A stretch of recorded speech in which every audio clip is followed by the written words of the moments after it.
Selamat datang di acara Telekomentator Science. Dalam acara ini, saya akan mewawancarai ilmuwan Indonesia untuk membahas topik-topik perkembangan ilmu pengetahuan dunia terbaru. Dalam acara ini, kita akan membahas mengenai popular science yang sangat menarik sekali untuk diikuti. Ayo, kita tonton episode berikut ini.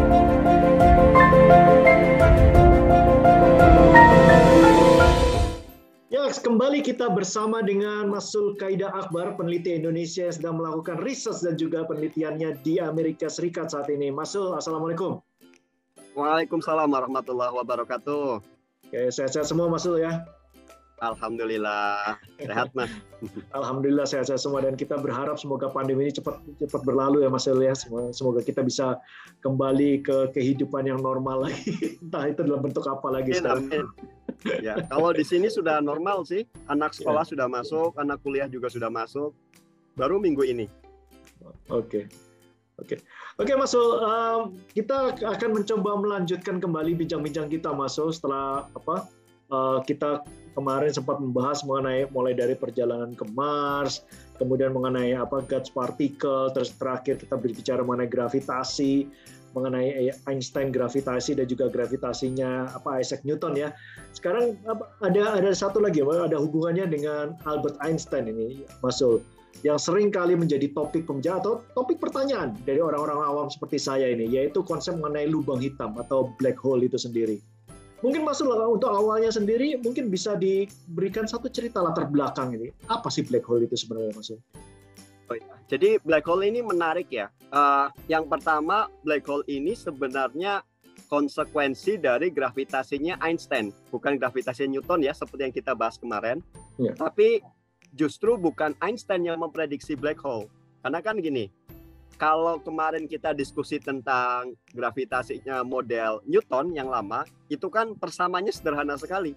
Gravitasi itu ada dua benda bermasa. Kalau berarti cuma massa kali massa dibagi jarak kuadrat gitu. Sederhana sekali matematikanya. Nah, gravitasi model Einstein yang bilang bahwa gravitasi itu adalah efek kelengkungan ruang waktu, itu nama persamaannya itu Einstein field equation ya, teori medan Einstein gitu. Itu rumit sekali. Kalau bahasa matematiknya itu bentuknya itu tensor gitu. Nah, saking rumitnya, Einstein pernah nyeletuk kalau ini persamaannya yang tidak mungkin untuk diselesaikan gitu. Susah sekali untuk diselesaikan. Nah, itu jadi begitu Einstein nemu persamaannya pun dia ini susah diselesaikan gitu. Susah dipecahkan secara analitik. Nah, tapi kira-kira 1 tahun kemudian ada orang namanya Schwarzschild. Nah, ini mudah-mudahan saya ngomongnya benar ya, ini Schwarzschild. Nah, dia yang memecahkan persamaan Einstein untuk kasus massa yang besar. Dia yang justru meramalkan efek black hole. Jadi kan konsepnya kan kalau Newton itu gravitasi hanya benda bermassa kan, berarti cahaya itu nggak akan belok, nggak terpengaruh oleh gravitasi. Sedangkan gravitasi model Einstein yang berdasarkan persamaan medan Einstein, cahaya itu akan dipengaruhi oleh efek gravitasi gitu. Nah, si Schwarzschild tadi memecahkan persamaan medan Einstein, lalu meramalkan bahwa kalau kita punya benda bermassa yang besar, nah apapun yang masuk atau berada di dalam radius tertentu, namanya disebut dengan jari-jari Schwarzschild, itu nggak akan bisa keluar, nggak akan bisa ketrap, akan ketrap selamanya gitu. Mau planet, mau cahaya. Nah, karena apapun akan terperangkap di apapun yang masuk ke dalam radius Schwarzschild tadi, maka orang menyebutnya itu black hole, lubang hitam. Nah, kenapa disebut istilah hitamnya dari mana? Karena kalau kita melihat planet, melihat bulan misalkan, itu kan karena ada cahaya yang dipantulkan oleh bulan masuk ke mata kita kan. Saya ngelihat Mars karena ada cahaya yang dipantulkan oleh Mars masuk ke mata saya gitu. Nah, kita nggak akan bisa ngelihat black hole karena tidak ada cahaya yang dipantulkan black hole ke kita. Semua akan terperangkap, gelombang elektromagnetik terperangkap dan sebagainya. Jadi itu Mas, prediksi awal keberadaan sebuah benda yang akan memperangkap apapun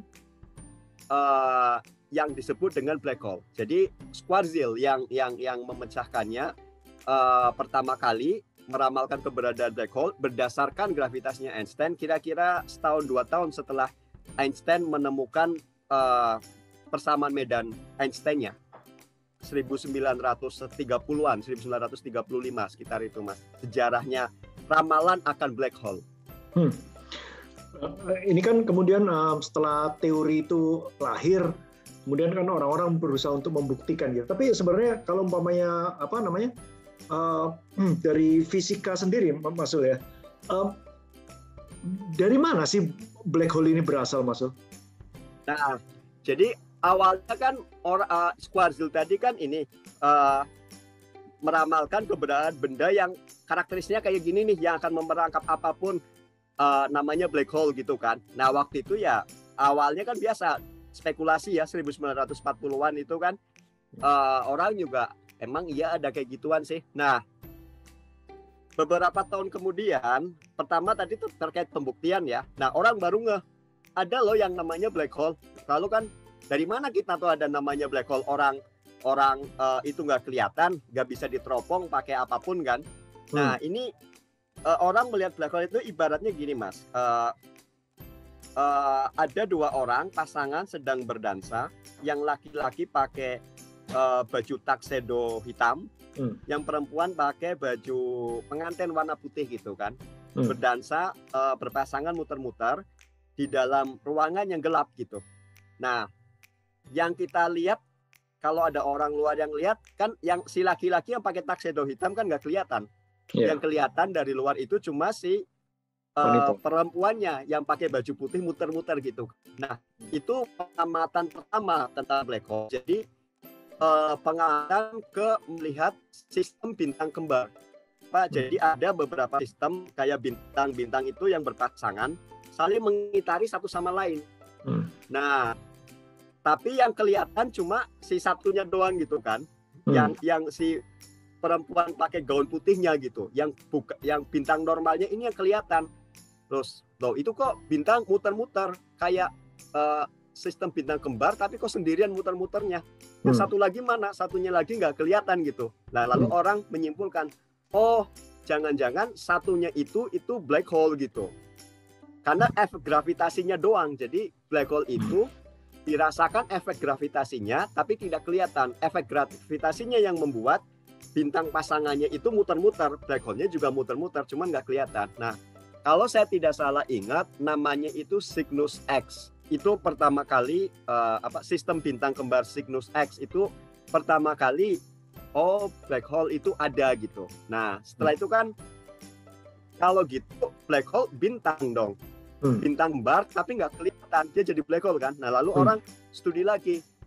Kalau berarti black hole itu bintang tapi nggak kelihatan jadi black hole. Kenapa seperti itu? Nah, orang studi lagi, lalu sekarang teori yang diterima adalah black hole itu adalah bintang yang sudah wafat gitu Mas. Sudah ending gitu. Jadi kan contohnya matahari gitu kan. Matahari itu kan bintang. Dari mana sih matahari mendapatkan cahaya?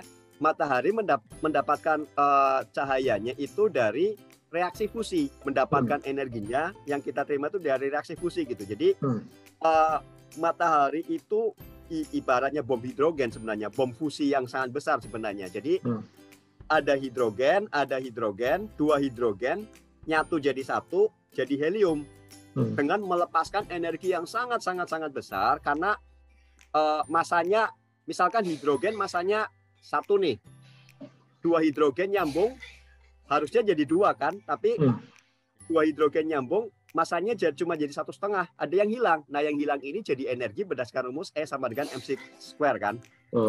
Nah, itu, tapi apa yang terjadi ketika matahari atau bintang yang lain kehabisan bahan bakar, hidrogennya habis gitu. Nah, Lalu kemudian kalau misalkan hidrogennya habis kan, kalau mata bintang kan gede banget tuh. Nah, yang selama ini membuat dia meledak itu kan hidrogen menjadi helium atau reaksi fusi tadi.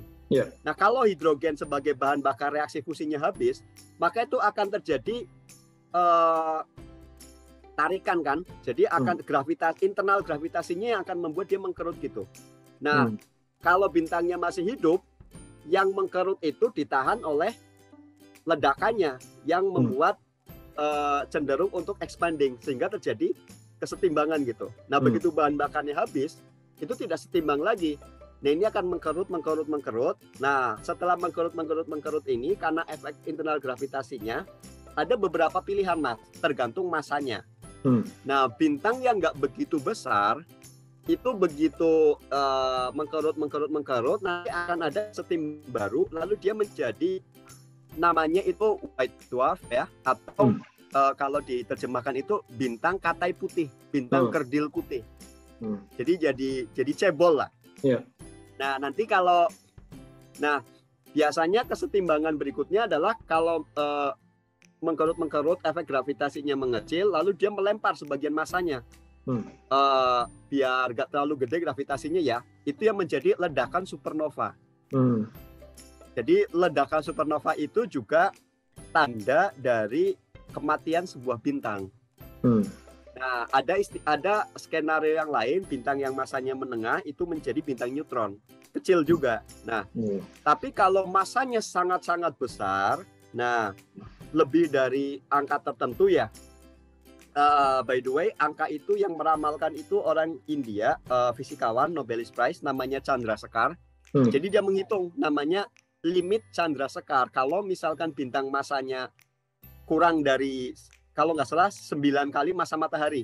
Kalau kurang dari segitu, maka bintang itu kalau mati jadi bintang kerdil gitu kan. Matahari itu sebenarnya bintang kecil, Mas. Kalau matahari mati, itu matahari nggak akan jadi black hole, itu akan jadi bintang kerdil nantinya. Nah, kalau masanya di atas 9 kali masa matahari, itu begitu mengkerut karena gravitasi itu tidak akan ada lagi yang mampu menahan mekanismenya. Akhirnya jadi kalau fisikanya jadi singular gitu, kayak umumnya kayak nol lah. Nah, itu maka jadilah black hole. Jadi Jadi runutannya setelah Einstein mengemukakan teori gravitasinya melalui persamaan medan Einstein bahwa cahaya juga dipengaruhi gravitasi, setahun kemudian Schwarzschild memecahkan persamaan Einstein, meramalkan adanya black hole, lalu astronomer menduga keberadaan black hole lewat pengamatan sistem bintang kembar, di mana cuma satu doang yang kelihatan, yaitu Cygnus X. Nah, lalu setelah itu orang merumuskan teori bahwa black hole itu yang sekarang diterima adalah salah satu skenario dari kematian sebuah bintang. Kalau masanya kecil jadinya bintang katai putih seperti matahari. Kalau masanya gede dia jadi black hole yang akan menyerap apapun. Nah, black hole ini jadi objek alam semesta yang vital. Black hole itu banyak, termasuk di inti galaksi itu juga banyak black hole gitu. Nah, termasuk yang kemarin rame Nobelist Prize yang kemarin, kalau gelombang gravitasi, meramalkan gelombang gravitasi kan. Jadi ada teori Einstein yang terbukti 100 tahun kemudian yang dapat Nobel Prize beberapa tahun yang lalu itu tentang gelombang gravitasi. Itu kan gelombang gravitasi dideteksi, dipercaya dari merger dua black hole. Jadi dua black hole nih, karena saling, dan black hole itu kan makin gede, Mas. Jadi begitu bintang itu makin menyusut jadi black hole, ada asteroid lewat, masuk, gede. Bintang planet lewat, dia makin gede kan. Nah, akhirnya gede, ada dua black hole nih. Nah, itu menjadi sebuah ledakan gravitasi yang sangat besar. Nah, gelombangnya yang kemarin kita deteksi itu, yang LIGO itu, LIGO, Laser Interferometer Gravitasi Observational kalau nggak salah. Nah, itu ya dapat Nobel Prize 5 tahun lalu kalau nggak salah. Gitu, Mas, runutan black hole menurut fisika. Oke. Mas Ul tadi menyentuh sedikit masalah eksistensi black hole ya di alam semesta ini. apakah black hole ini memiliki peran terhadap apa istilahnya itu kondisi alam semesta ini? Kalau ada perannya apa kira-kira Mas? Jadi yang pertama kalau orang-orang fisika ini kan orang fisika yang rada-rada filsafat itu kan memandangnya bahwa semua itu kan siklus ya Mas ya, kayak manusia lahir, tumbuh, besar dan mati kan. Nah ini kalau orang fisika yang dari sisi filsafatnya bilang ya black hole ini mengakhiri siklus. Jadi alam semesta ini berawal di Big Bang, berakhir di black hole.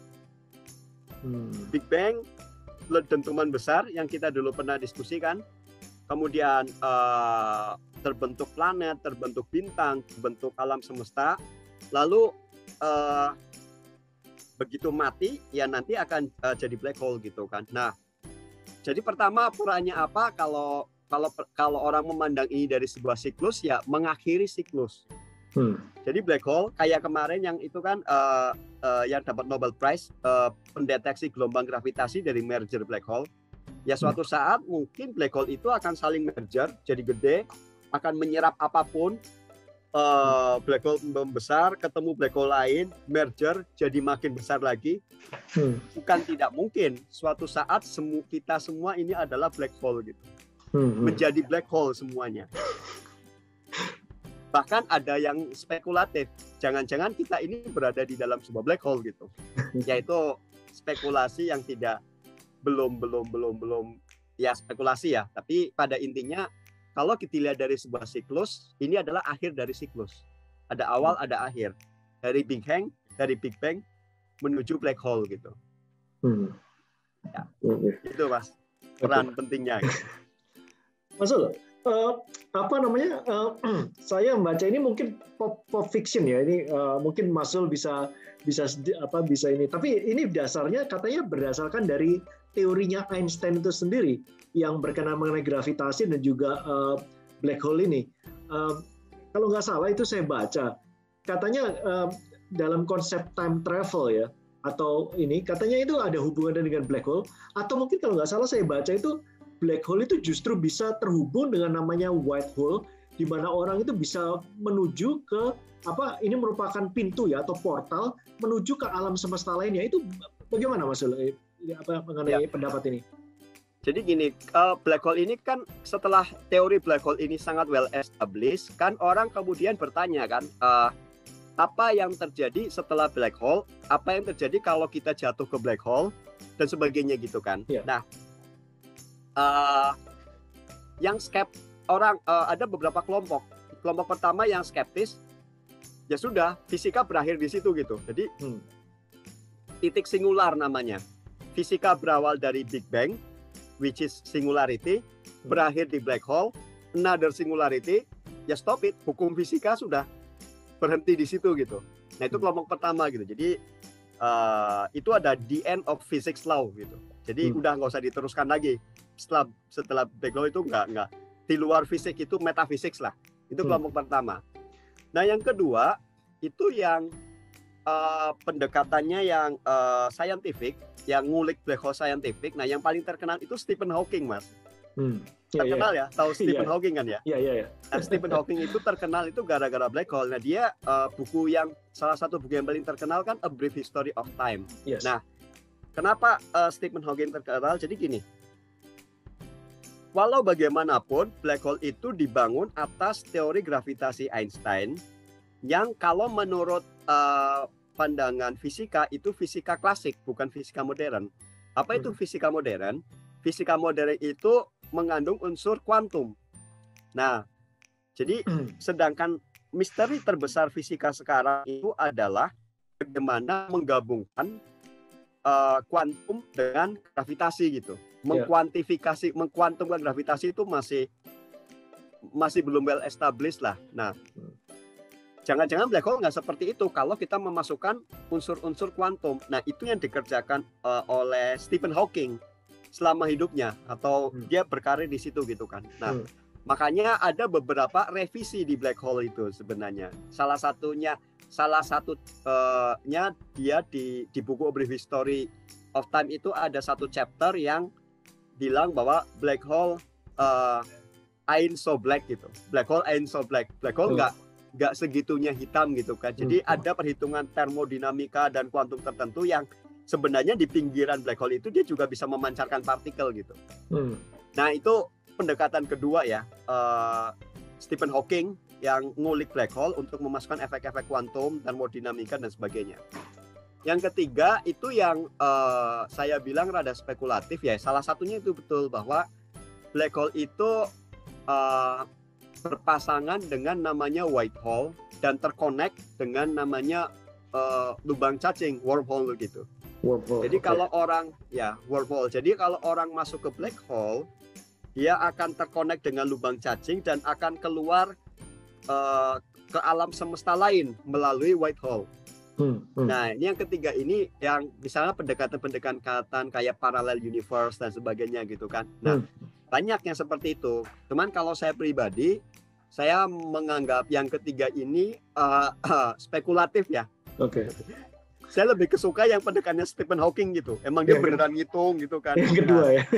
Yang kedua gitu kan. Nah, tapi kalau masalah waktu itu betul. Jadi waktu itu kan relatif ya. Setelah teori relativitas Einstein kan. Jadi kayak misalkan biar gini, jadi kalau kita balik dulu, kalau Newton itu ruang itu relatif, tapi waktu itu absolut. Jadi kalau misalkan saya naik kereta, lalu di dalam kereta saya main bola, lempar ke atas bola kan, di dalam kereta api saya lempar bola, lalu jatuh ke tangan saya lagi, maka orang yang duduk di samping saya di kereta akan melihat lintasan bolanya kan vertikal, lalu turun lagi kan. Tapi orang di luar kereta akan melihat lintasan bolanya parabola gitu, karena bolanya melaju bersama kereta. Artinya apa? Gerak itu relatif.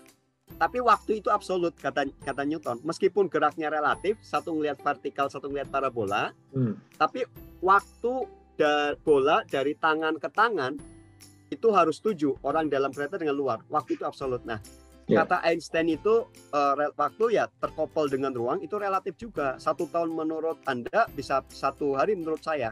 Dan itu sudah well established ya, relativitas waktu itu sudah well established.